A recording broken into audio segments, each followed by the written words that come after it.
Falcons are actually relieved that he's kind of not there to create more of a distraction. Look, I mean, I said it the day it happened.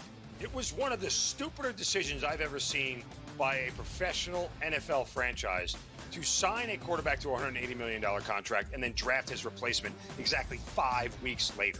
This was a terrible organizational decision by the Falcons. Now, they're going to spin this, and this is what's annoying about the Falcons and their PR staff. They're going to spin this as if this is the plan we had all along.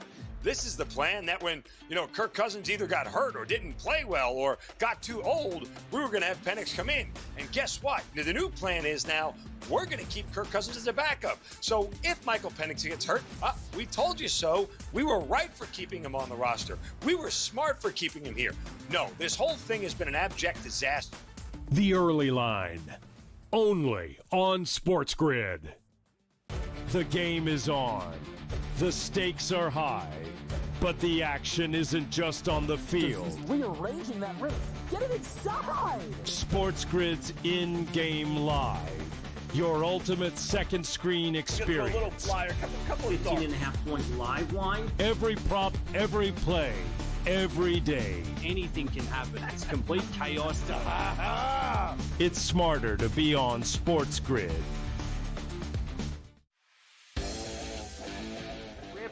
The Steelers' interest in Aaron Rodgers as a joke. Your boy went off about the entire situation and why it taken so long to forget him. Terry Bradshaw getting involved. Yeah, and saying basically, what are you bringing him in for 1 year? All of this drama for 1 year at this guy, where he is now in his career is he's washed. Pharrell Coast to Coast, only on SportsGrid.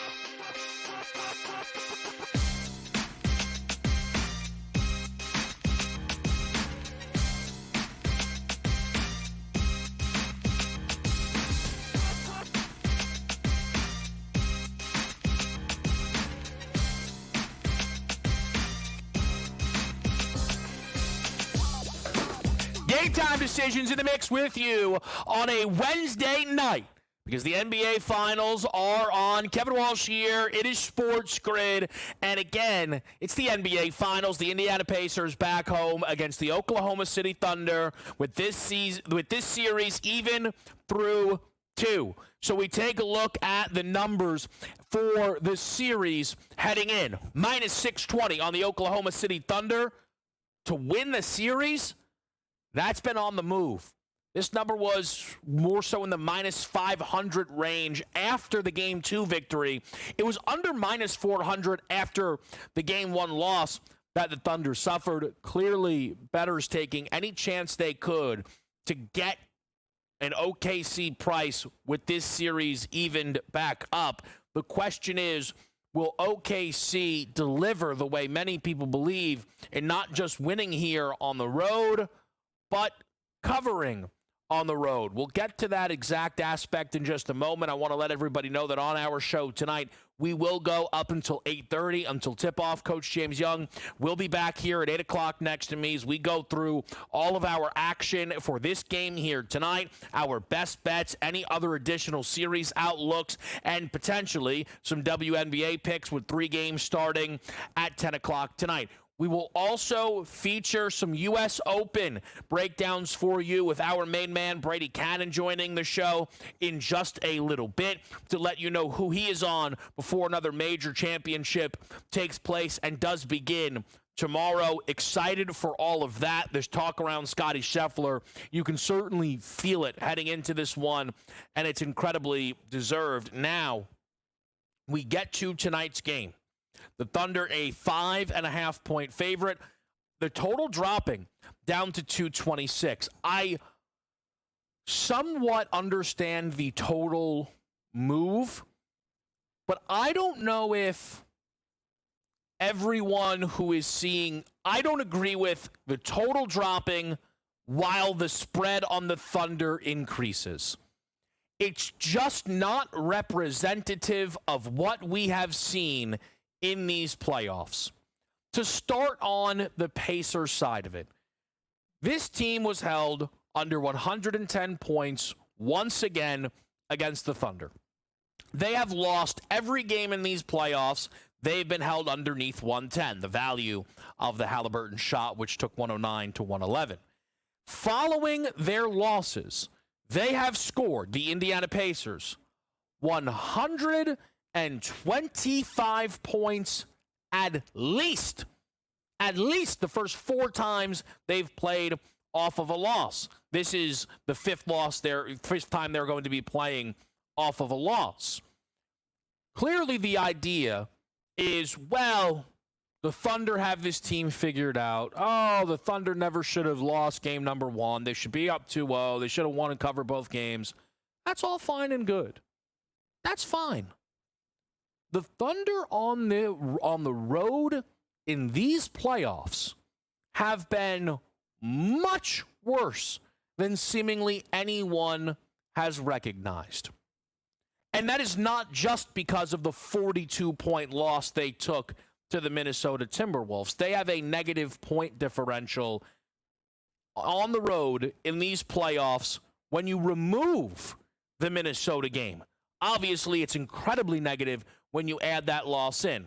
This team has played so far 7 road games. 2 against Memphis, 3 against Denver, and 2 against Minnesota. And when you go result by result, you will notice that this Thunder team has not covered a single road game. They go to Memphis. They lay 9.5. And if not for a Ja Morant first half injury, they probably lose the basketball game. They laid 15.5 to a Ja Morantless Grizzlies and only won by 2. And by the way, it wasn't like, it was a blowout city, randomly close type of thing. The Grizzlies were down 3 going into that quarter. They go to Denver. Remember how they never should have lost game 1 to Denver, bounced all the way back in game 2 to Denver, and maybe figured things out going into game 3? No, they lost in overtime. They beat the Denver Nuggets by 5 as 6.5-point favorites. Game 6 in Denver, the closeout spot. I was banking on it. Laid a game and a half after the opening game loss with OKC in the series. It rolled. It was the game by 12. That didn't feel likely. It's what happened, though. You go to the Minnesota series. They lay 2.5. They lose by 43. They lay 3.5. They win by 2. Know the game well. Know it well. 0-7 against the number on the road in these playoffs. Their biggest win is by 6 points. It happened in their first road game against the Memphis Grizzlies. This line opened 3.5. Coach and I were sat here at this desk on Sunday night at the close of game 2 and saw those numbers. And bettors sprint to the window to lay it with OKC. The perception around this team is not matching the results. They are great. They will win the title. They will win a game in Indiana, most likely. But they have not been dominant on the road. You might say after this breakdown, okay, Dubs, you better be on the Pacers. I likely will be, but I'm waiting for perhaps more of you to keep on betting this number on OKC. At 6, the Pacers almost become a best bet. They will win one of the next 2 games in this series, and they very well could split the games in this series, but go 2-0 against the number, because that is what has happened for every other team so far when they bring the Thunder into their building. What I am betting with the utmost confidence as a best bet in this game is the best player in this series to go under 33.5 points. This is the perfect spot to fade the Shea scoring. 4 consecutive games, Shea has had 34-plus points. It is the longest stretch he has had all season long, regular season included.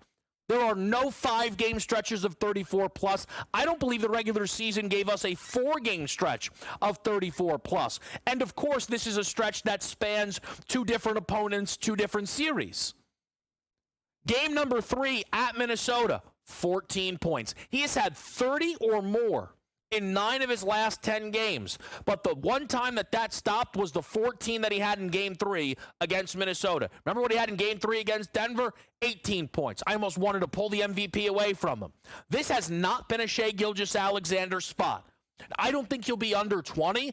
I wouldn't put the 25-plus as a free leg in a parlay. I wouldn't play the 30-plus, and I'm confidently playing the under 33.5 on Shai Gilgeous-Alexander.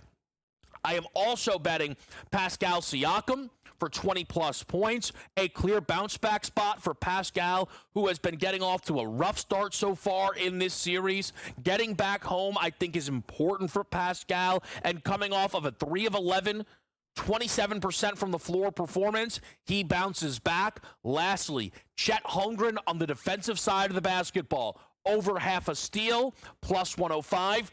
Over 2.5 steals plus blocks is plus 114. I'm playing both. I expect to cash both. It's a bounce-back spot for Chet on the defensive side of the ball, and he delivers at minimum on that side against Indiana tonight. That's game number 2 of the NBA Finals. Let's talk some U.S. Open next.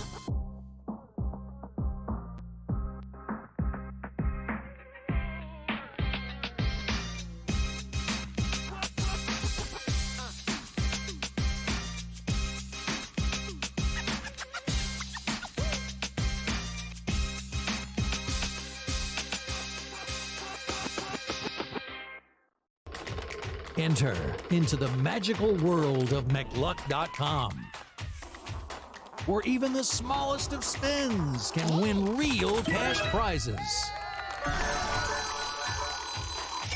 Adventure into over 1,000 of the best Vegas-style slot games. So what are you waiting for?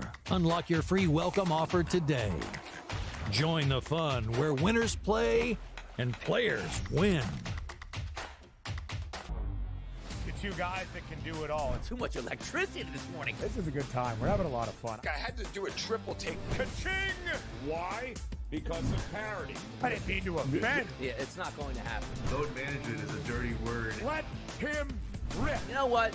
Circumstances provide the results. What? How do you do this one? Oh, Donnie, you got such a good show there. A network that is booming. The Early Line, only on SportsGrid. We're going to go through every single thing, and I've got a great team behind me that's going to help me get the job done. I want this to be the place that people come to. There is going to be an energy to game time decisions that you will feel night in and night out. We are going to hit every single one of those markets that you need to know about. We will have everything at our disposal, and we will use that to our advantage. There is not going to be a better place, I promise you, than Game Time Decisions. I'm Kevin Walsh. Tune into Game Time Decisions weekdays on SportsGrid. The game is on. The stakes are high. But the action isn't just on the field. He's rearranging that roof. Get it inside! SportsGrid's in-game live. Your ultimate second screen experience. Just a little flyer, couple of 15.5-point live line. Every prop, every play, every day. Anything can happen. That's complete chaos. It's smarter to be on SportsGrid.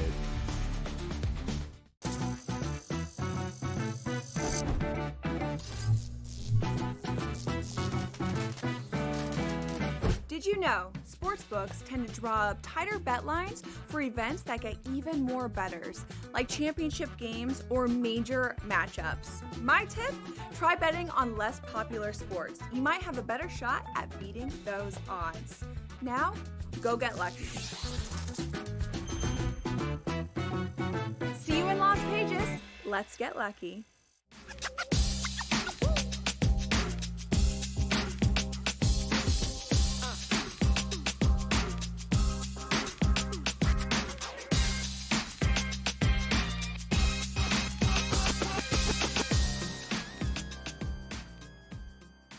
Back at the right here on SportsGrid. Again, if you're just tuning in, the NBA Finals card for game number 2 for me is Shai Gilgeous-Alexander under 33.5 points. Pascal for 20-plus at minus 102. Chet over half a steal at plus 105. And over and a half, 2.5 steals plus blocks for Chet Holmgren, who's in a very clear bounce-back spot on the defensive side of the basketball. We'll see how much Mark Daigneault will play him in that game. We will get back to the NBA in just a bit, but this worked perfectly. Me being here on a Wednesday, meaning we're that much closer to a major championship, meaning I get to talk to Brady Cannon about some golf. Brady, it is great to have you here, but we're somewhat limited on time, so I want to get straight to it. Scottie Scheffler, under 3-1. He's playing as good as ever, it feels like. Are you betting Scottie, or are you willing to go against the world's number one? Well, yes and no. I am not betting Scottie pre-tournament, but I have saved a few bullets for come Saturday night, Sunday morning. If he's 2 shots off the lead, in the lead, 2 shots ahead of everybody, if he's somewhere in that neighborhood where it looks like, he's probably, if he's in that neighborhood, again, with 18 holes left to play, he's probably the tournament favorite. He might be minus 300. He might be even money. He might be plus 200, if he's in that ballpark, which Kevin is basically what he is with 72 holes left to play. I would rather have him in position to win the tournament. We know what kind of front runner he is. I would rather bet him at minus 300, quite honestly, maybe even minus 400. We'll see where he's at, but I don't want to leave anything to chance. I'll dive back in on Scottie with 18 holes left to play. But with 72 holes left to play and a price that short, no, I can't do it prior to tee-off because too many things can happen, especially at this golf course, at this golf tournament. So I'll wait, and then I'll take, like I say, what is relatively a similar price if he's in position. So I was looking into Scottie. 2022, he wins his first major by winning the Masters. In that same season, he also missed a cut and finished T21. 2023, he did not win any, but he had 3 top 10 finishes, including 2 top 3 finishes, but he also had a T23. Last season, he wins, of course, the Masters again. He does have a T41 at the U.S. Open. I know the courses change every year. I know this isn't how every golf bettor does it, but I look at some of the trends on Scottie, and it almost says to me, as much as now this guy is, well, he's going to win 1 a year, he's also going to have a finish outside the top 20. I think about how difficult this course is, Brady. I almost feel, and this will sound maybe silly, but either Scottie is going to win this thing or he's going to finish outside the top 10. I really believe that entering this tournament. I don't doubt it at all. And it's very interesting to think about how difficult this golf course is and how that relates to Scottie Scheffler and the rest of the field. This is, billed as the most difficult test of all the 4 majors, of all the tests that exist in the world of golf. The U.S. Open prides itself on being the most difficult. And then on top of that, you have Oakmont Country Club, which is often referred to as the most difficult golf course in the world. So, yeah, it's going to be tough. Is there any better venue for the world's number one, Scottie Scheffler, or does that bring that much more randomness into it and anything's possible? That's the question that's hard to figure out. And I think you could answer yes to both of them. If there's no more difficult place to play on planet Earth, then Scottie's the guy that you have to take because he's the best guy to deal with that type of situation, right? But on the other hand, I mean, the margin for error is so thin here. A putt goes this way, and next thing you know, it rolls off the green. You get a bounce that goes this way, and next thing you know, it's into a church pew bunker. I mean, there's just so much trouble out there that I think a bad bounce, a turn of events could happen to anybody, Scottie Scheffler, whoever else. So that's kind of the $64,000 question, Kevin. And like I said, for now, I'm not going to get involved pre-tournament. We'll see what happens. Yeah. You look at the leaderboard for the last couple of times they've been at Oakmont. You have Angel Cabrera, who won in 2007 with a score of 5 over par. You have Dustin Johnson in 2016, who won with a score of 4 under par. And then after that, there's Jim Furyk, Tiger Woods, David Toms, Steve Stricker. I mean, it's a random set of names. And often you see that with a U.S. Open leaderboard. the Lee Jansons and the Jeff Maggerts and the Payne Stewarts. So I don't think you can pinpoint, one particular type of player or one particular player who is going to necessarily thrive here. And it could be Scotty. It could be someone from left field. We'll see. I want to throw a market at you that I'm fascinated in. I think will reinforce everything that you just said about the course. There's an over-under for total players under par at this tournament on DK. They have it from 0.5 to 7.5. Just one player to finish under par is minus 185. The number that jumped out to me, 2 players to finish minus 1 or better, was plus 105. Wow. I understand the course is difficult, but that's one of those bets, Brady, we talk about. If you're just wanting to get into the golf, you get a little bit of a plus price. The whole field is yours. You need 2 guys to go minus 1 or better. I'm pretty interested in that number. Yeah, I like that. I don't know how that is set up if you go over 1.5 or over 2.5, but yeah, I would go over. I think this is going to be very similar to what we saw in 2016, where there was some rain leading up to the tournament and the golf course was a little bit softer. We have had some moisture in the area leading up to this tournament. The golf course has been softer. I think Thursday and Friday are going to be glorious and it'll dry it out some, but then possible thunder showers over the weekend as well. And then that combined with the fact with how good these guys are. A little bit of softness on the golf course and the talent that resides in this field. I think you're going to get another winning score of 3 or 4 under par this year. All right, let's get Brady's card after the break. The U.S. Open begins tomorrow. We're with you here on SportsGrid.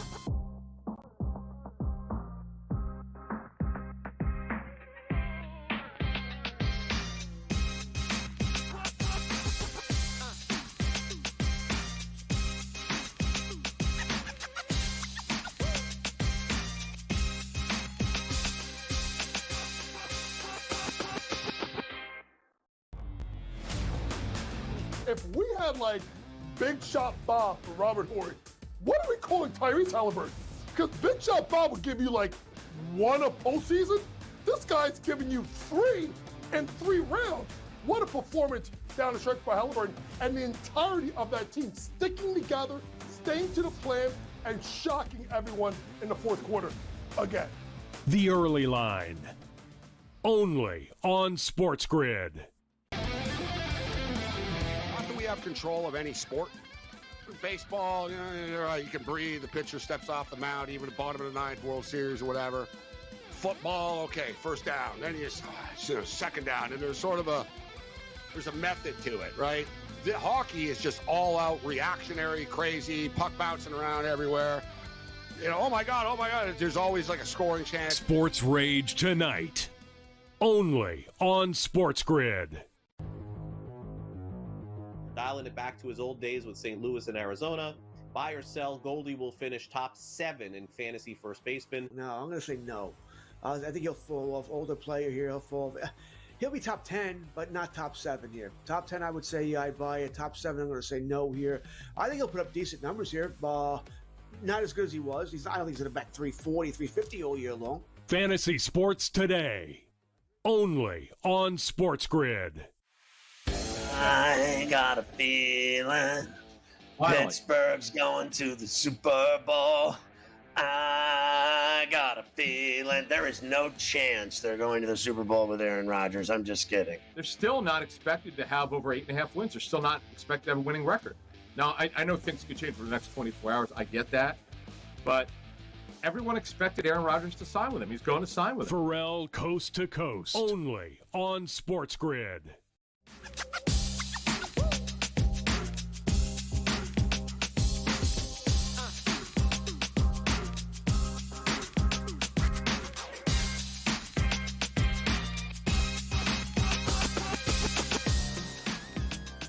Game Time Decisions is back here on a Wednesday night. We'll reset the NBA Finals at the top of the hour, but we're talking U.S. Open with Brady Cannon. So, Brady, take us through the outright market to begin. Where does the card look like for you heading into this major championship?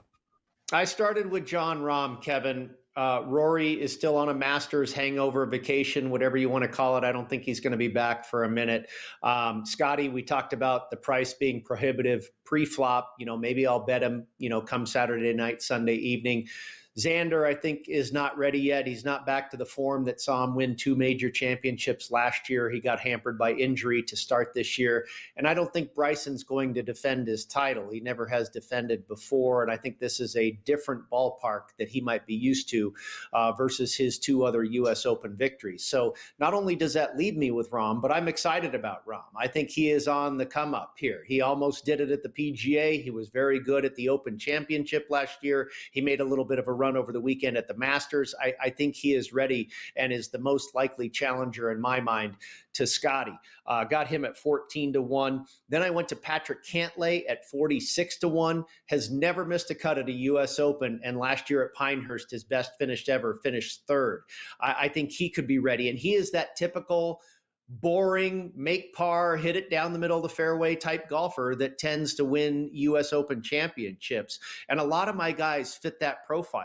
Tommy Fleetwood, I got at 50-1. There are 40 still available. And I know the stigma here is that he's never won on U.S. soil, but he's about as perfect specimen as you get for a U.S. Open. It's been his best major. He's finished top 5 3 times. And he, again, drive it straight, hit greens, make some putts, great short game. That's what he has. That's what I have with Sepp Straka, who I got at 66-1. And that's what I have in Russell Henley, who I got at 70-1. Those are all like the same type of players. Very, very successful. Some of the best players in the world, probably top 20, all of them. And they hit it straight. They find fairways. I think finding the fairway here, Kevin, is so important. It's a first shot golf course. If you're finding yourself in these bunkers and the rough all week long, it's going to be a short week for you.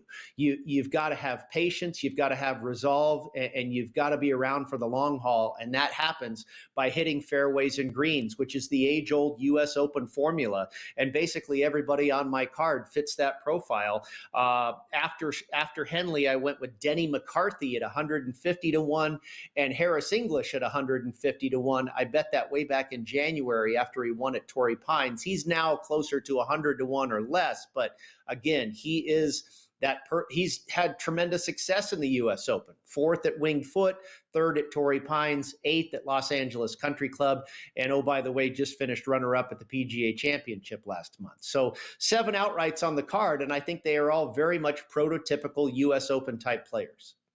What about the first-round leader market, Brady? We've seen this become a lot more popular in these tournaments, and the books are responding. I always think you can kind of tell when things are forcing the attention of the books, when they add their hey, no sweats or profit boost, whatever it may be, and they're doing that now with the first-round leader market.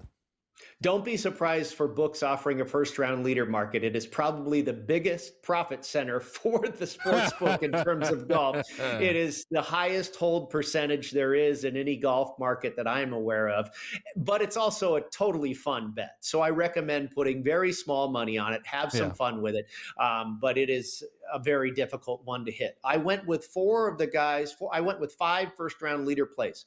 4 of them are the same guys I have for an outright. I have Rahm, Henley, Straka, and McCarthy. And then my 5th guy was a guy that almost made my outright card, but he tends to get off to hot starts, and that's Corey Connors. Corey Connors is another guy that hits a ton of fairways, tremendous ball striker, hits a bunch of greens. We've seen him get off to hot starts in major championships before. So there's my 5-pack for the first-round leader market. We love that. And again, just in case anybody missed it in the beginning, Brady, under the winning score for you is the bet. Yeah, under 278.5, which equates to 1.5 under par. So playing under 278.5 means it's going to be, more than 1.5 under par. I think 2, 3, maybe 4 under par is your winning score. And I think you'll have a handful of guys under par at the end of this championship when we're all celebrating Father's Day, Kevin. Yeah, that's going to be a good time. Man, this is going to be a good one. I'll just say this. I didn't get to mention it. There were 2 guys that kind of jumped off the page a little bit to me in Morikawa and Schauffele. Again, the outright market is a tricky game to play now because of the Scotty Shark, but Two guys that jumped out. Brady, thank you so much. Of course, Brady will be a big part of our coverage throughout this tournament. We'll talk some NBA Finals next.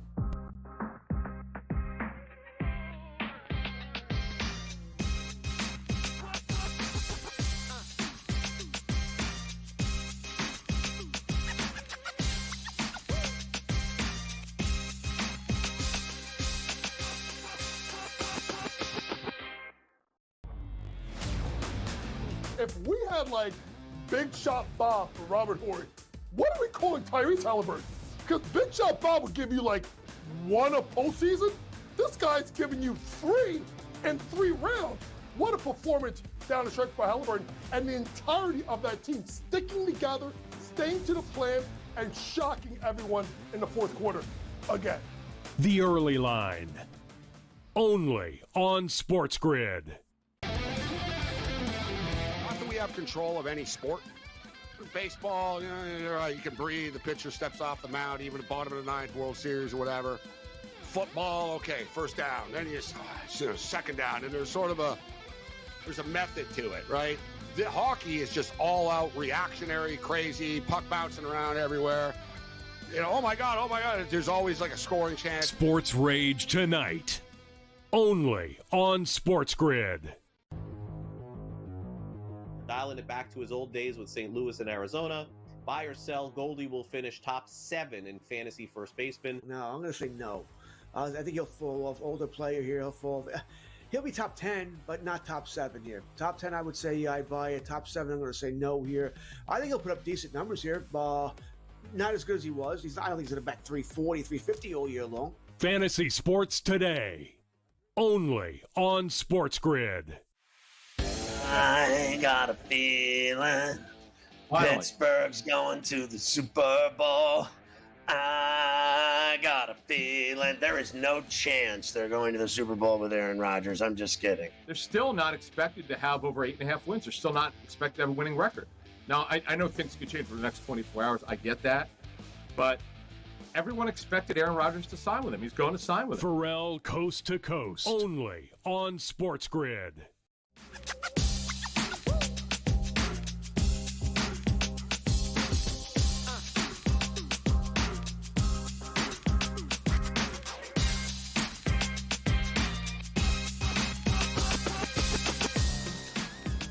Game time decisions, and on this Wednesday night, there's no mistake what the main event is. Unless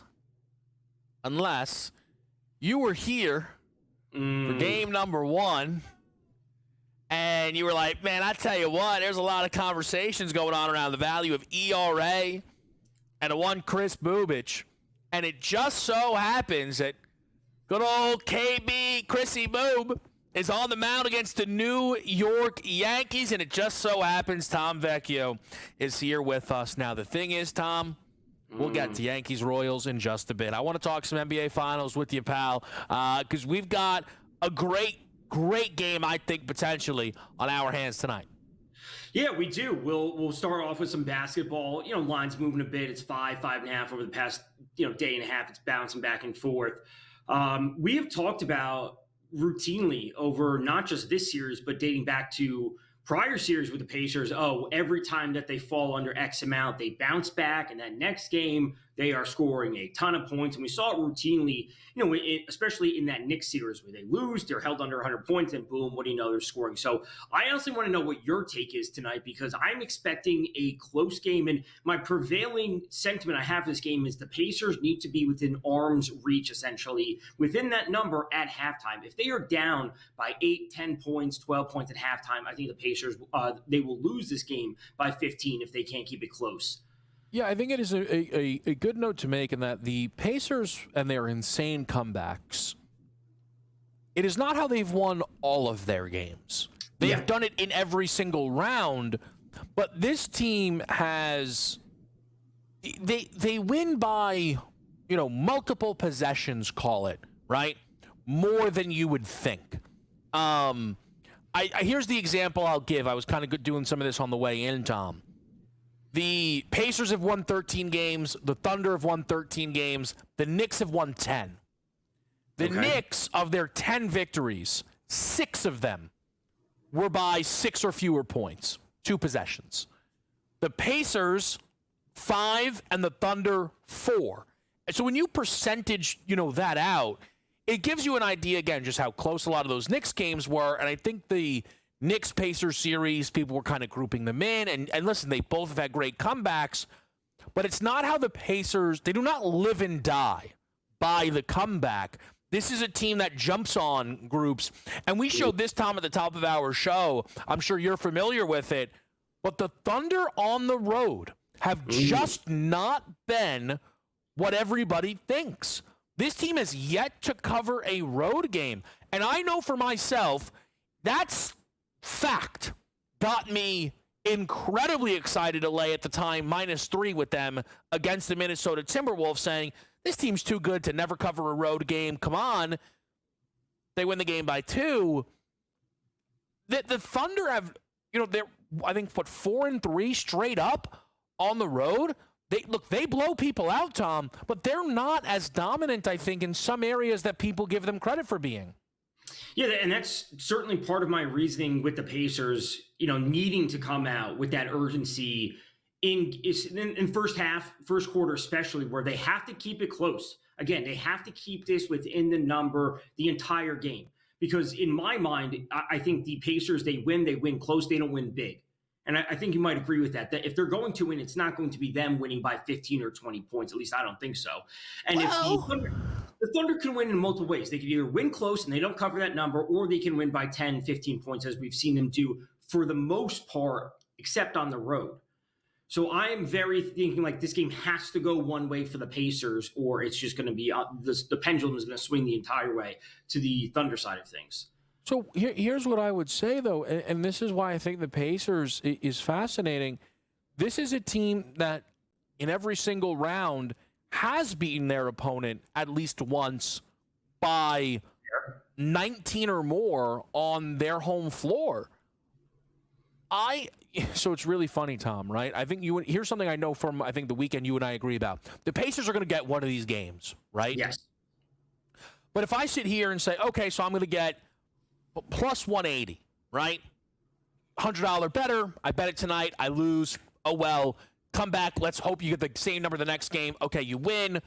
You really risk 200 to win 80. It's not the best bet of your life.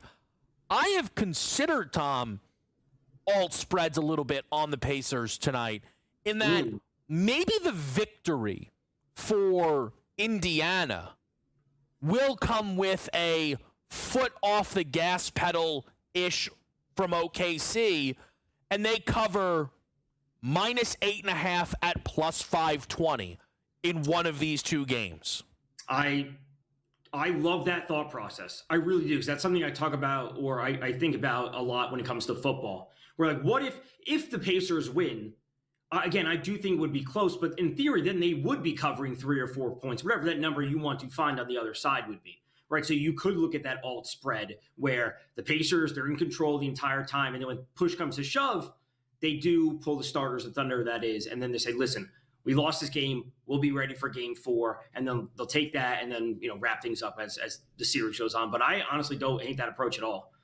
Yeah, I think that is something that I'm considering. Now, I will say I am holding out that I could get maybe a +6 tonight, in which case I'll just bet the Pacers +6 and be happy with that. I have some action already on my card. Have you played any props for this one tonight, Tom? I have.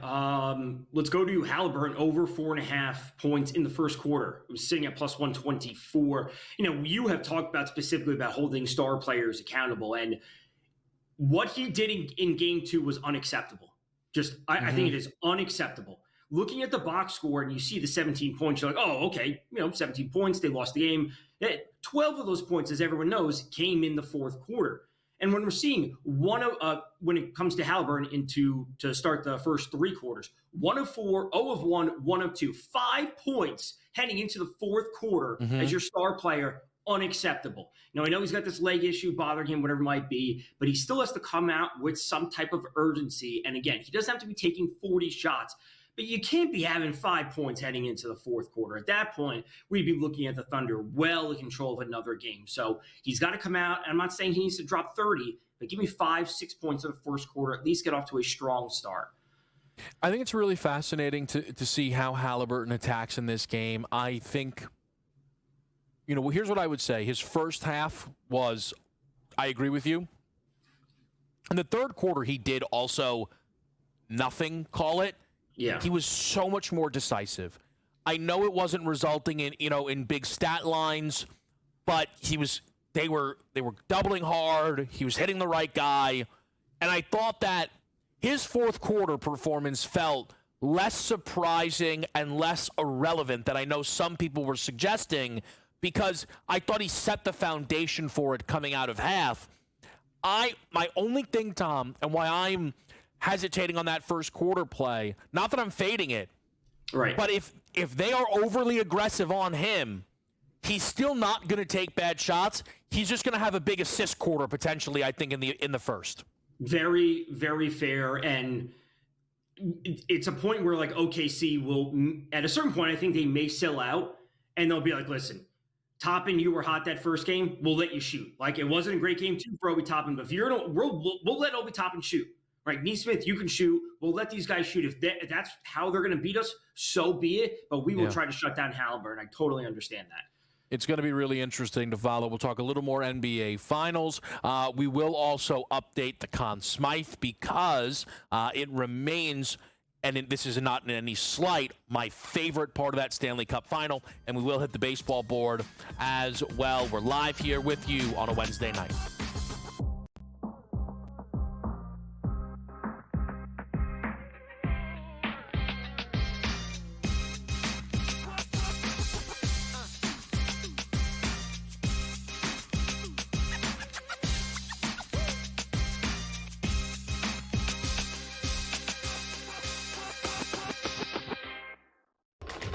Enter into the magical world of McLuck.com, where even the smallest of spins can win real cash prizes. Adventure into over 1,000 of the best Vegas-style slot games. So what are you waiting for? Unlock your free welcome offer today. Join the fun where winners play and players win. Two guys that can do it all. Too much electricity this morning. This is a good time. We're having a lot of fun. I had to do a triple take. Ka-ching! Why? Because of parity. I didn't mean to offend. Yeah, it's not going to happen. Load management is a dirty word. Let him rip. You know what? Circumstances provide the results. What? How do you do this one? Oh, Donnie, you got such a good show there. A network that is booming. The Early Line, only on SportsGrid. We're going to go through every single thing, and I've got a great team behind me that's going to help me get the job done. I want this to be the place that people come to. There is going to be an energy to game time decisions that you will feel night in and night out. We are going to hit every single one of those markets that you need to know about. We will have everything at our disposal, and we will use that to our advantage. There is not going to be a better place, I promise you, than Game Time Decisions. I'm Kevin Walsh. Tune in to Game Time Decisions weekdays on SportsGrid. The game is on. The stakes are high. But the action isn't just on the field. He's rearranging that roof. Get it inside! SportsGrid's in-game live. Your ultimate second screen experience. A little flyer, couple 15.5-point live line. Every prop, every play, every day. Anything can happen. That's complete chaos. It's smarter to be on SportsGrid.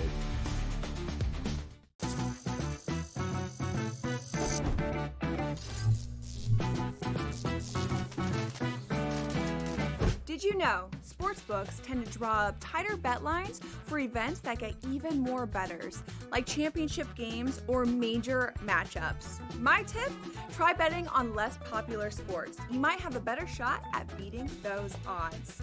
Now, go get lucky. See you in Las Vegas. Let's get lucky.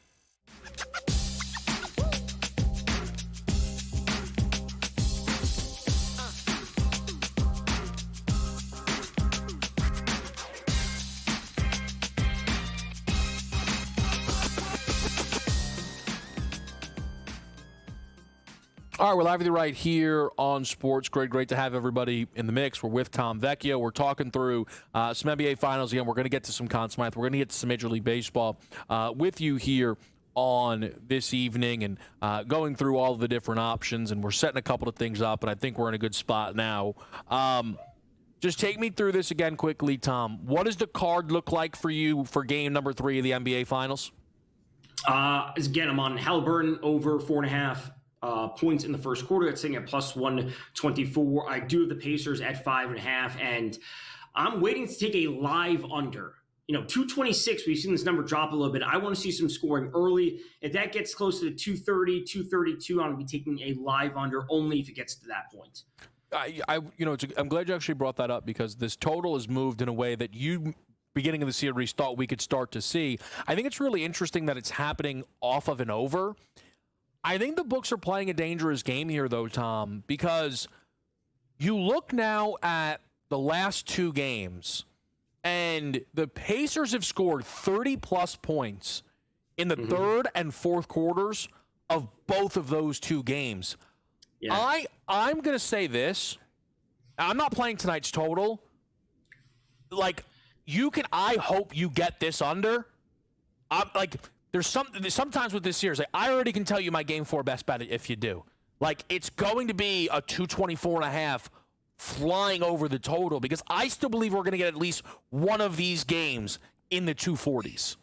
Right. And we've talked about this prior to the series. We talked about this on BATR last Saturday, our thoughts about the series and the total and how it will play out, essentially. It is moving in the direction that I anticipated. Obviously, going from 226 to 220 is a lot. That would be a big jump. But I'm totally on board with that reaction and then counter reaction, move, counter move, whatever you want to call it. It's like, if they do drop it to 224, that could be a very clear over. I was hesitant about the 228s, and I want to take them under. But a 4 or 5 point difference from the opening, that is a market to attack. Yeah. All right, let's talk a little Conn Smythe here, Tom. I don't want to influence, not that I would, but just I want to be super careful. What do you make right now the Conn Smythe market? It's looking like, and Sam Bennett, as I'm seeing live right now, is minus 120. So that number has even moved even further, but it's looking like it's going to be Sam Bennett, especially if the goals continue. And you could say that he may take a step back and he drops to 2-1, 2.5-1, whatever it might be. Marchand has another goal. He drops to 5-4, whatever it might be. Bobrovsky is the interesting element to this because let's just say hypothetically Bennett and Marchand don't score for the rest of the series, however many more games that may be, and Bobrovsky comes up with massive performances. That 12-1 number on Bobrovsky looks very, very enticing because we can ultimately say that he deserved to win it last year. And then if we have Bennett and Marchand that are essentially tied this year, especially once we get to the Stanley Cup, if Bobrovsky has series-defining moments, the writers may give it to him. So that is where I'm at. Maybe I didn't realize how gaudy the Bennett goal tally was, but before game 3, I was tempted by Bobrovsky because I think so much of these Panthers skaters cancel one another out. And Bob's case last year, he's been really, really good, obviously. Bobrovsky was around plus 340. Going into that game. The fact that they were held to 1 goal and he is now 12-1, I think this is a good reminder, Tom, that this is an award that right now is being bet on. And I don't think that it's been leaked out to the gamblers. Everyone's leaning Bennett. I don't believe so. I think there is immense value now on Bobrovsky inside the Conn Smythe trophy market. Yeah, and one of the things I would want to point out is the Panthers had 11 power play opportunities in that game. So that game could have, if they didn't have as many power play opportunities, I said this to Joe Ranieri last night, that game could have very easily ended 3-1, right? 3-1, maybe 4-1, they get an empty netter at the end of the game. So a 3-1 game looks a whole lot different compared to 6-1. And you see all those extra points that are, the point is all those extra points that are tallied up because of those extra goals and extra power play opportunities. If that game ended 3-1, which is very well where it could have ended, would Bobrovsky's number be at 12-1? I don't think so. That would be like, hey, this was a low scoring game. Bobrovsky controlled everything from start to finish. Bob's number would be at 8-1. So also, I'm on board with saying that there was too much scoring, and Bobrovsky's number is extremely enticing. I have a piece of him at 3.5-1 prior to the series, and then part of me wants to buy back in. And here's the thing. So Sam Bennett has 4 goals in this series, and I don't want to discount that. There's a legitimate chance he finishes as the top goal scorer without scoring again. Yeah. He's minus 230 to score another goal in this series. Yeah. He is plus 180 to score 2 more goals in this series, yet minus 120 to win this award. I don't know if this guy's going to win this award, Tom, without another 2 goals. I mean, maybe he can start to do it with the assists, but if this series, again, finishes with Bobrovsky playing really well, I don't want to say the Bennett stuff's going to be forgot, but and I know we're kind of now just, agreeing with one another here, but I'm really surprised. If the series ended after 3 games, here we go again, right? Okay, sure, maybe Bennett would win it. But we still got a lot more to play. Yeah, and this comes down to, a lot of like what you're expecting in the series overall. And some of it is splitting hairs of like, listen, if the series goes 7 games, Bobrovsky could be in a spot to win. But if they wrap things up quickly and Bennett has series-defining goals, then he's going to win it. So it's like, what do you want to tell yourself? But I think Bob is the answer right now if you have no bets. Yeah, I also, like, the Leon at 11 is interesting, but I almost now wonder if, like, the momentum is just so lost, if you still believe in Edmonton, where if they do come back, it's just going to be a McDavid avalanche, if you will. So here's what we're going to do. We're going to take a break. We're going to come right back, and we will see if Tom has any action on the baseball board. I did have someone say to me today, he better have a bet today, fading Chris Bubich. That's what I heard. That's what people were saying. We'll see what the story is for our guy Tom Vecchio next right here on Game Time Decisions.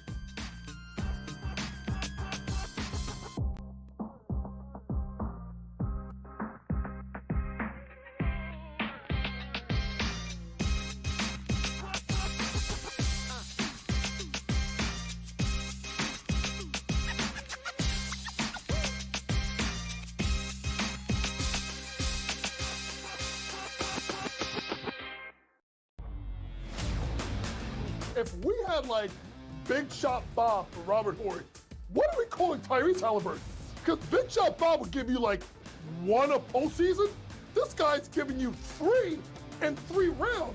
What a performance down the stretch by Halliburton and the entirety of that team sticking together, staying to the plan, and shocking everyone in the 4th quarter again. The Early Line, only on SportsGrid. We have control of any sport.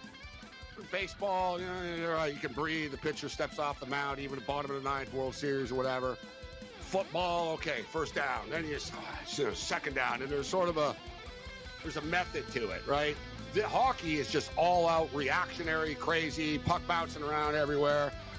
Oh my God, there's always like a scoring chance. Sports Rage tonight, only on SportsGrid. Dialing it back to his old days with St. Louis and Arizona. Buy or sell, Goldie will finish top 7 in fantasy first baseman. No, I'm going to say no. I think he'll fall off. Older player here, he'll be top 10, but not top 7 here. Top 10, I would say I'd buy it. Top 7, I'm going to say no here. I think he'll put up decent numbers here. Not as good as he was. I don't think he's going to bat 340, 350 all year long. Fantasy Sports Today, only on SportsGrid. I got a feeling Pittsburgh's going to the Super Bowl. I got a feeling there is no chance they're going to the Super Bowl with Aaron Rodgers. I'm just kidding. They're still not expected to have over 8.5 wins. They're still not expected to have a winning record. Now, I know things could change for the next 24 hours. I get that. But everyone expected Aaron Rodgers to sign with him. He's going to sign with him. Pharrell Coast to Coast, only on SportsGrid.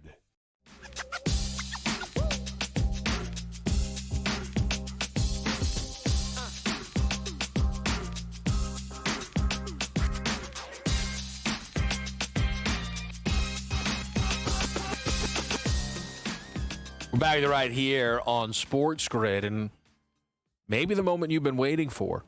7:40 first pitch, Chris Bubic on the mound against the New York Yankees. I mean, Tom, was this not a circle up spot for you, pal? It was after last Thursday. I was looking to see when Bubic would be next on the mound, and it wasn't in the White Sox series over the weekend that, Donnie and I covered, especially on Sunday, but it came today versus the Yankees when it's 89 degrees. We got wind blowing out to left field at 8 miles per hour. It is pristine, if not amazing hitting weather for the Yankees staying the power that they have. So let's go to Chris Bubic.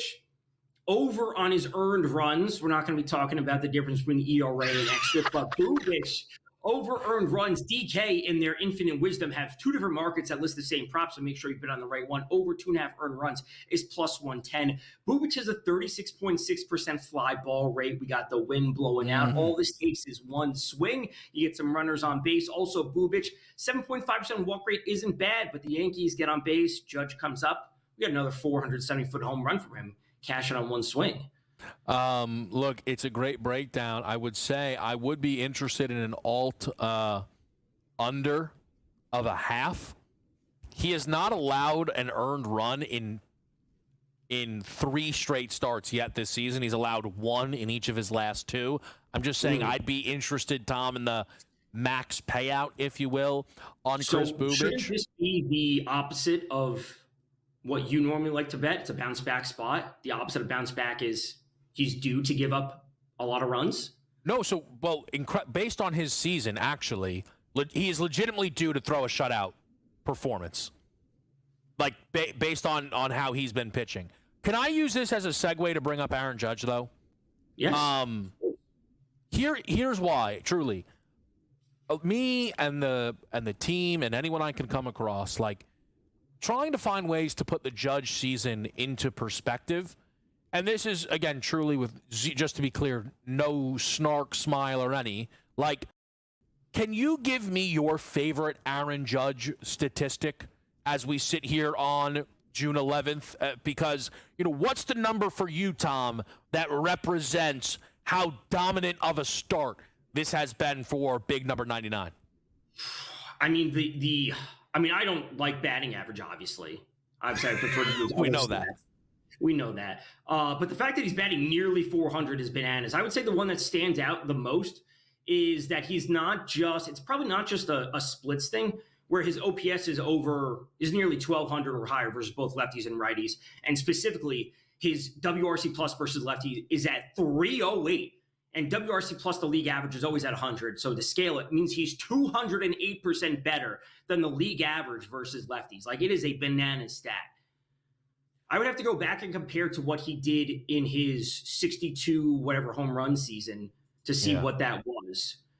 If FanGraphs will load quickly, I could give you an answer, but off the top right now, let's see, I'll give you. So versus lefties in his home run season of 62, he was 170 WRC plus versus lefties. He's 308 this year. He is substantially better this year than versus a record-setting season. Yeah, I find it to just be out of this world this whole season. Again, imagine if Luis Arraez had 25 home runs. Like, it's the inverse. Like, the best power hitter in baseball is hitting, let me ask you this, Tom. Could you give me a ballpark on what you think his batting average? I know you don't love the number, but based on the numbers you have, what you think it would finish around? 335 to 347. So that's it. Is it? I would be pretty surprised if he was under 340 now at this point. It's like a part of me is obviously he's not the prototypical 400 swinger. So he will go through a stretch where he's going to strike out a lot. And then I think it'll get to a point he's going to start to get walked as the season goes on. So he's going to have games where he goes 0 of 2 and then he has 2 intentional walks. So like he may not be in rhythm to get a ton of swings essentially. So the average will artificially drop essentially. I think that's interesting. That's really interesting. What I would say, though, my one on the he is not your prototypical 400 hitter, except for this year, where if I were to say, hey, Aaron Judge hit 396 until the middle of June, you would legitimately think he has 35 home runs. Yeah. It's just been totally outlier. It's been incredible to watch. Tom, really appreciate it. We're going to talk to Adam Kaufman around the NBA Finals next year on.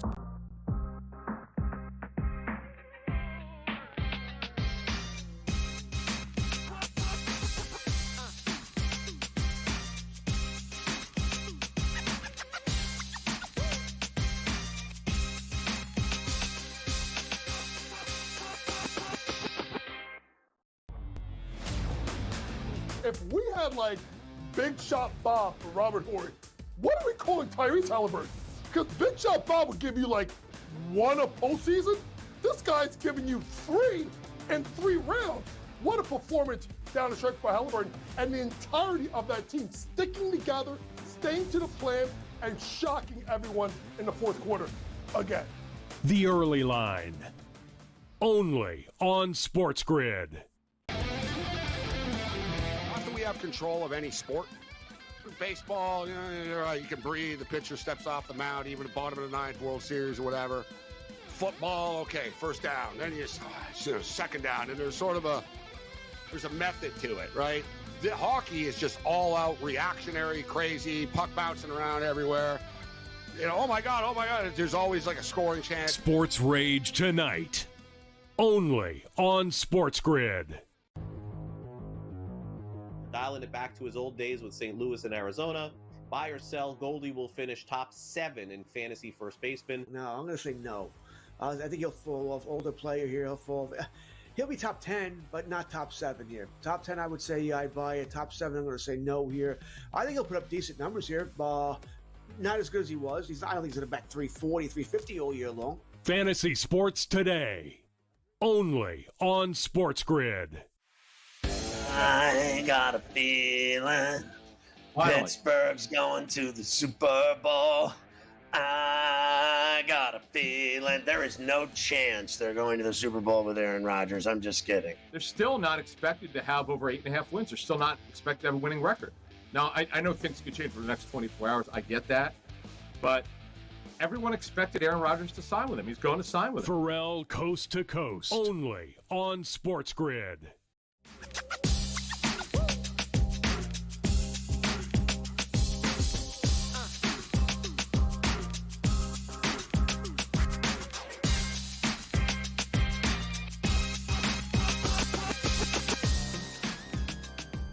Back right here on SportsGrid, it is Game Time Decisions, and we bring Adam Kaufman in to talk some NBA Finals. I'm very excited to talk to Adam because I know that he is a clear pacer, respecter, and understander, of which I do not think is unanimous across all people evaluating this series.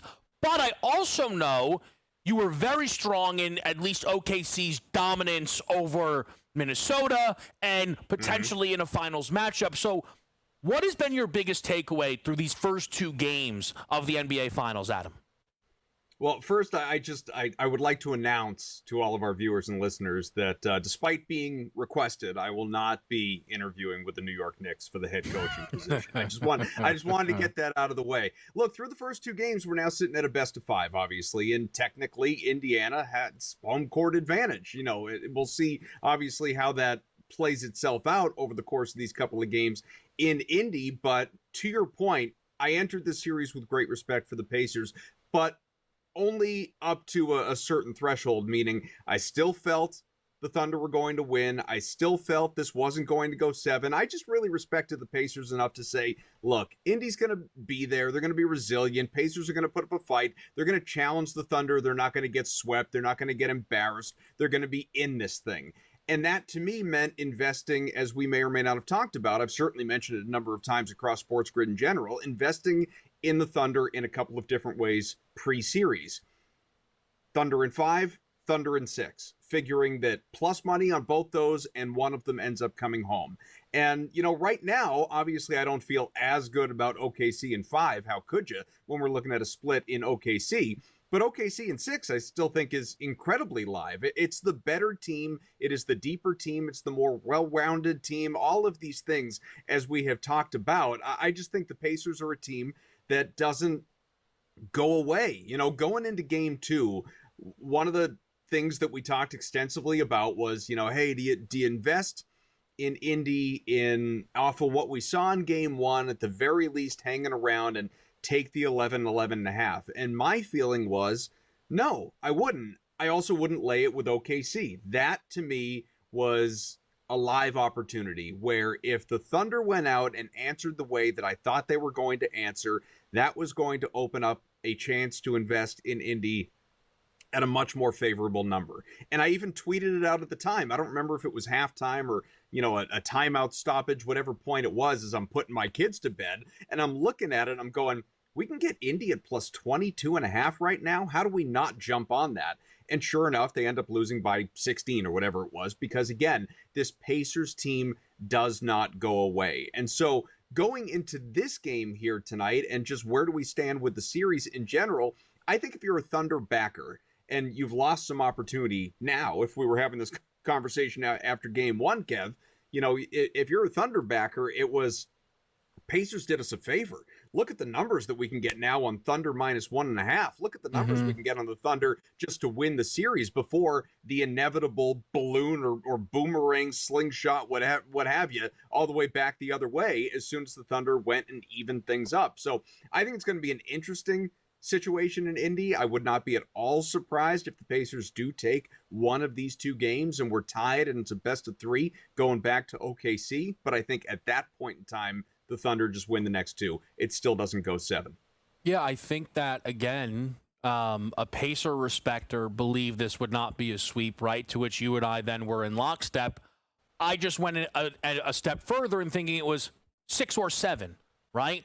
As instead of 5 or 6, right? But again, I'm sure a lot of us landing on in 6, which is right now still what I expect, because I don't expect the Pacers to not win one of the home games, and not only based on who they are, Adam, but a point I will continue to make on our show tonight. The Thunder on the road in this postseason have been a very different team than who they've been at home. They've not covered a game, sitting 0-7, and that's not because they lay 10 in every single road game. They have 1 win out of the 7 chances on the road by 6 points. So it's a spot for me where I expect the Pacers to get one of these games, certainly. It maybe could interest me in an alt line on Indiana. That's the side. Are there props that jump out to you heading into this one? So there are a couple things with that. I feel similar to this extent about this game as I did game 2. I was emphatic. I was over the top, throw a mortgage payment kind of mentality on the Thunder are going to win game 2. I just didn't know by how much. I don't really know who wins this game, but what I would say is, it's still to me Indy or pass if you're looking to make a pregame wager. I wouldn't, though, make that pregame wager. I'd sit, I'd wait, I'd assume the Thunder take a lead at some point relatively early, and you get that live, better opportunity to invest in Indiana at double figures, whatever that is, whether it's 10-11, whether it's 15-16.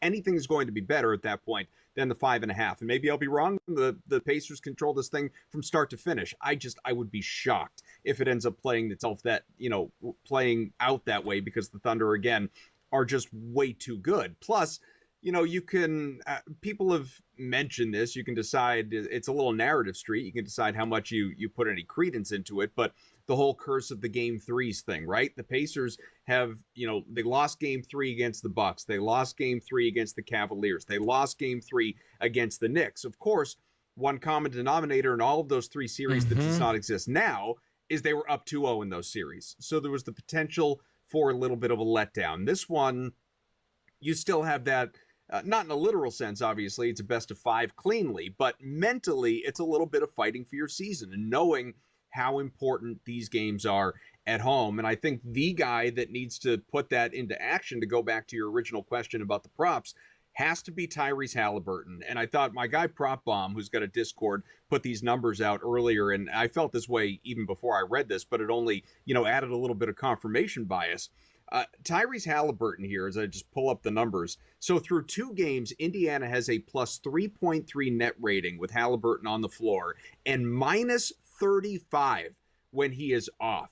That is a function of Halliburton, in part, not necessarily doing quite enough offensively, but the fact also that the bench is giving Indiana nothing when he is off the floor. Or, you could look at Siakam or Turner or some of these other guys that are simply not contributing enough. It has to be, obviously, Halliburton. And, he had 17 points in the last game, but did he? I mean, that's what the box score says. But he had 12 points in the fourth quarter after the game was already settled and the Thunder were already thinking about Game 3 and their flight. It didn't matter. He had 5 points when the game was actually in play. And so I think you're going to get an early answer out of Halliburton. You have to. For me, it's probably more of a points plus assist combo over than it is leaning into one specific category or the other, because I think he could be a capable facilitator, again, for Turner, for Siakam, for some of these other guys to create opportunities in the paint especially. But I think he's going to be shooting too, because he has to be. Your best player has to be your best player when you need him the most, and that's Halliburton tonight. Yeah, he's got to impact the game more. The one thing I've kind of said to people is I don't know if that is 25 points or if it's 12 assists, but that's maybe where that combination comes into play. I think one of the other just really interesting things is we've not seen the Pacers lose consecutive games in the playoffs. Like they've been much better, I still think, than people realize. So you're still thinking in 6 right now is the thought for you? Correct. Yeah, still Thunder in 6. And honestly, I wouldn't rule out 5. But if you're asking me what do I believe, it's 6. I don't think we're going 7. All right. Time will certainly tell. Always appreciate Adam making some time for us here. Going through game number 3 of the NBA Finals. A reset quickly just from me. The under 33.5 for Shai Gilgeous-Alexander is my favorite bet heading into this game, along with some plays on Chet defensively. Over half a steal, over 2.5 blocks. And then I do think Pascal will score off of the loss, which he has done in 3 straight times they've played following a loss. We take a break. We come right back, though, live here on this Wednesday. It's Game Time Decisions.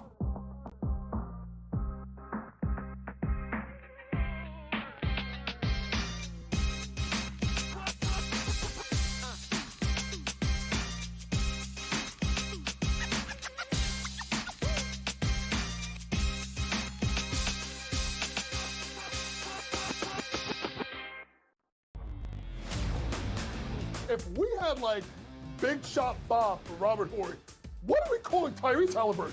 Because Big Shot Bob would give you 1 a postseason. This guy's giving you 3 in 3 rounds. What a performance down the stretch by Halliburton, and the entirety of that team sticking together, staying to the plan, and shocking everyone in the fourth quarter again. The Early Line, only on SportsGrid. Have control of any sport. Baseball, you can breathe. The pitcher steps off the mound, even the bottom of the 9th, World Series or whatever. Football, okay, first down. Then you second down, and there's a method to it, right? The hockey is just all out reactionary, crazy, puck bouncing around everywhere. Oh my God, there's always a scoring chance. Sports Rage tonight, only on SportsGrid. Dialing it back to his old days with St. Louis and Arizona. Buy or sell, Goldie will finish top 7 in fantasy first baseman. No, I'm going to say no. I think he'll fall off. Older player here, he'll be top 10, but not top 7 here. Top 10, I would say I'd buy it. Top 7, I'm going to say no here. I think he'll put up decent numbers here. Not as good as he was. I don't think he's going to bat 340, 350 all year long. Fantasy Sports Today, only on SportsGrid. I got a feeling Pittsburgh's going to the Super Bowl. I got a feeling there is no chance they're going to the Super Bowl with Aaron Rodgers. I'm just kidding. They're still not expected to have over 8.5 wins. They're still not expected to have a winning record. Now, I know things could change for the next 24 hours. I get that. But everyone expected Aaron Rodgers to sign with him. He's going to sign with him. Pharrell Coast to Coast, only on SportsGrid.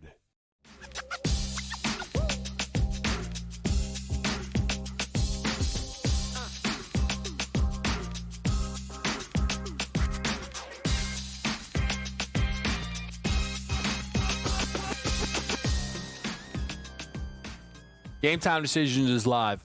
Kevin Walsh here. I'm going to say something.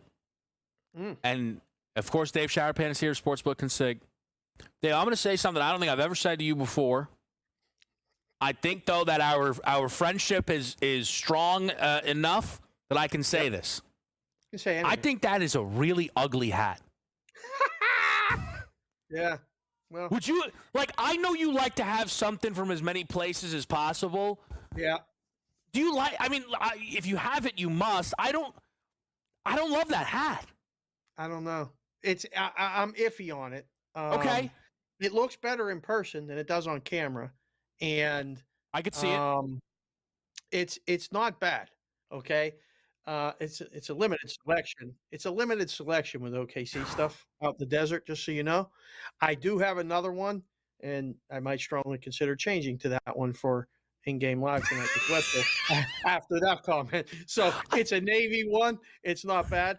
But I had to wear something basketball tonight because I know, there's basketball NBA Finals Game 3. But I did hear your conversation earlier with Vecchio, and I did a little research for you. You wanted an Aaron Judge stat or two? Yes, please. All right. Let me give you this. I got this from my guys at MLB Network. Judge leads the majors right now with a 396 average. That's the highest by any player in his first 65 games since Chipper Jones in 2008. But Judge has 10 more homers with 24 than Jones did at that point with 14. Okay, so that's one good one. The other one is Judge's 97 hits through his first 65 games are the most by any hitter since D. Gordon did it in 2015, who had 100 hits. But at that time, D. Gordon had no homers in a 422 slugging percentage in that stretch, a mark that Judge has nearly doubled with a 776 slugging percentage. He's incredible, Kevin. Incredible.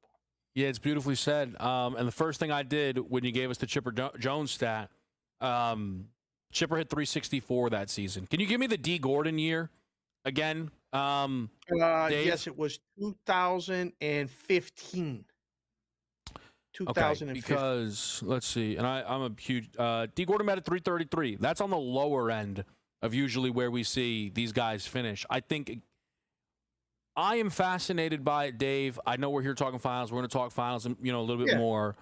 But what Aaron Judge is doing is worth chewing up a bit of the coverage for. I believe that he's minus 20,000 to win the American League MVP.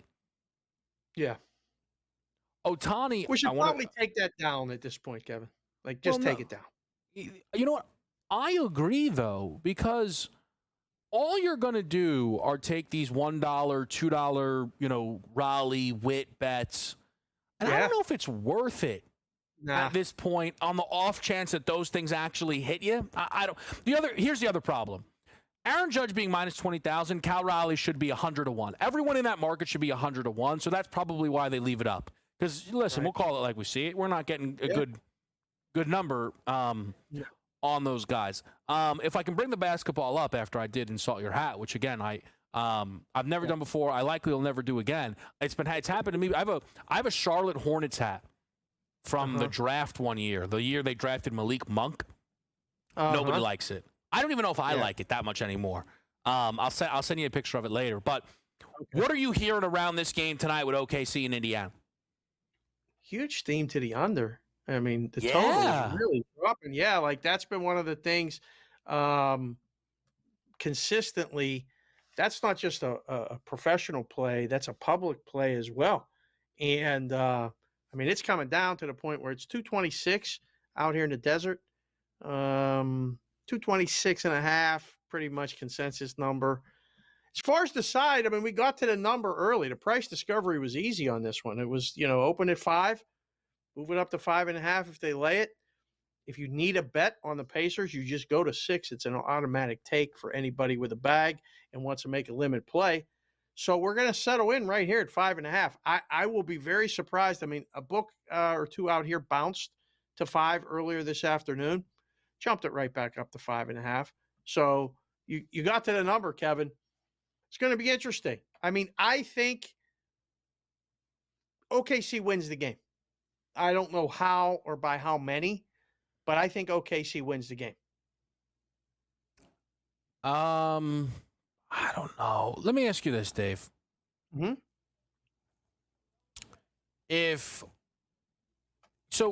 Can I show you this? How many people have you heard talking about this, Dave? Because you know how it gets scary when everybody gets aware. Yep. They've not covered a road game yet. 0-7 so far. 0-7. I know. Are you hearing it a lot? Or are you hearing it a little? A lot. I'm not hearing it a lot. But your ear is to the ground. Yeah, it's been the source of again, when we get to the NBA Finals, we're all talking about the same thing, the same five talking. That's true On every show, from us to the 4-letter network to every podcast in between. Even the Kevin Walsh podcast, which you guys should be listening to if you're not. It's one of those things that some people will just bet it because it's happened 7 times in a row. Other people, and I know a lot of these people in the books, will bet opposite of it because it's going to end. They may win by 4 tonight, right? It may fall within the number. Yeah. I think it might. I think for me, you would imagine Game 4. So let's just say the Thunder do not cover tonight, whether it's a loss or they win by between 1 and 5. Mm-hmm. Game 4 is going to feel like all this not covering stuff stops. That was Game 4 against Minnesota, man. That line was 3, and they won that game, and they didn't cover that game. And when people say, hey, name the 4 most memorable things from the finals, they're going to get real annoyed when that's one of my 4 because I'm not over that. I am not, and I won't get over it anytime soon. We'll do a couple of questions. We'll re-rack the best bets. Do not forget, until 8:30, Coach is around the corner.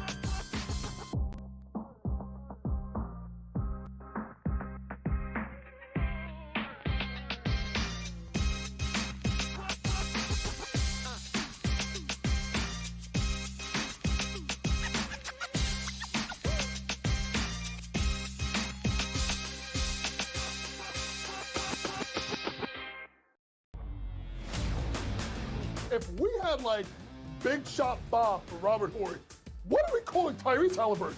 Because Big Shot Bob would give you like 1 a postseason. This guy's giving you 3 in 3 rounds. What a performance down the stretch by Halliburton and the entirety of that team sticking together, staying to the plan, and shocking everyone in the 4th quarter again. The Early Line, only on SportsGrid. Have control of any sport. Baseball, you're right, you can breathe, the pitcher steps off the mound, even the bottom of the 9th World Series or whatever. Football, okay, first down, then you second down, and there's a method to it, right?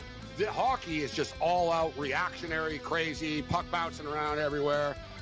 Oh my God, there's always like a scoring chance. Sports Rage tonight, only on SportsGrid. Dialing it back to his old days with St. Louis and Arizona. Buy or sell, Goldie will finish top 7 in fantasy first baseman. No, I'm going to say no. I think he'll fall off. Older player here, he'll be top 10, but not top 7 here. Top 10, I would say I'd buy it. Top 7, I'm going to say no here. I think he'll put up decent numbers here. Not as good as he was. I don't think he's going to bat 340, 350 all year long. Fantasy Sports Today, only on SportsGrid. I got a feeling Pittsburgh's going to the Super Bowl. I got a feeling there is no chance they're going to the Super Bowl with Aaron Rodgers. I'm just kidding. They're still not expected to have over 8.5 wins. They're still not expected to have a winning record. Now, I know things could change for the next 24 hours. I get that. But everyone expected Aaron Rodgers to sign with him. He's going to sign with him. Pharrell Coast to Coast, only on SportsGrid.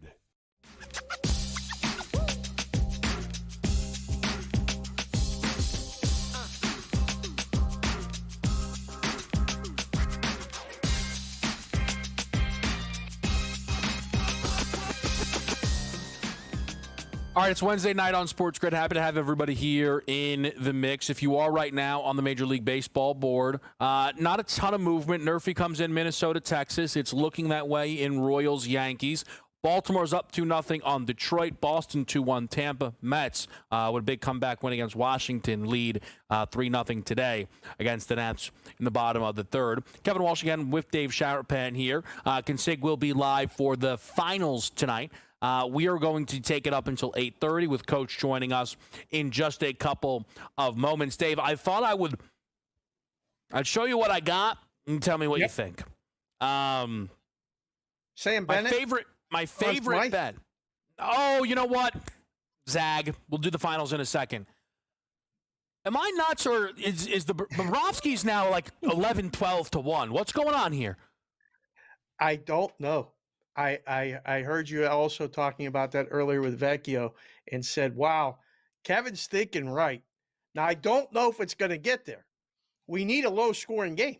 We need Edmonton to win a game 3-1 or lose a game 2-1 or 3-1. And the way this series is going, we may not get an under game. So to get Bobrovsky to the window. Otherwise, it's amazing to me the Bennett Steen and the price adjustment to make him there. Now, obviously, McDavid wins it. If Edmonton wins, I can't see it any other way at this point. But a couple guys may split votes. You know, Marchand is just coming alive now for this. The thing with the Conn Smythe is it's not the finals MVP like the basketball. So you might get some, other guy getting voted in or something. But it's really the top three guys to win, Skaters or Bobrovsky. Yeah, I don't know. I say it's not as a joke, Dave. Like, this happens. I don't know if there was like a syndicate play, if someone, hey, team, Bennett's the guy. Because that going to minus 120 is bets. That's not someone in the back room, read a Twitter breakdown on the advanced stats on Bennett and made the number minus 120. It's just that's my read on it, Dave. I would imagine yours is the same, right? It's probably a bet. It's not a multitude of bets. Somebody moved it to get it to somebody had to be the favorite. I mean, because up to this point, everybody was plus except Connor McDavid. Right. The move was somebody had to pick a guy on Florida to make the favorite in the market, and they picked Bennett, and everybody copied it. But it was 2-1 after the 6-1 blowout. So to 2-1 to plus 115 to minus 120, even if it's the one guy, that one guy keeps showing up to the window. Yep. I don't agree, but listen. I'm saying that with some caution. I will say it with more chest out, if you will, if I actually bet Bobrovsky. Dave, here's where I'm at. Yep. Shea under 33.5 points. It's my best bet. Wow. Okay. I could see that. Look at this card. It's great. Siakam, 20 points plus. That has to happen for the Pacers. I think for them to be competitive, let alone win. Love the Holmgren over steals. That's a fun bet. And then Holmgren over 2.5 steals and blocks. How does he not get that? Doesn't he get more blocks? That seems like, wow, that card looks like 3 out of 4 minimum. That looks pretty strong. Yeah. I know you got JY coming up. You down with this Pacers first quarter? Pacers first quarter makes a lot of sense to me tonight.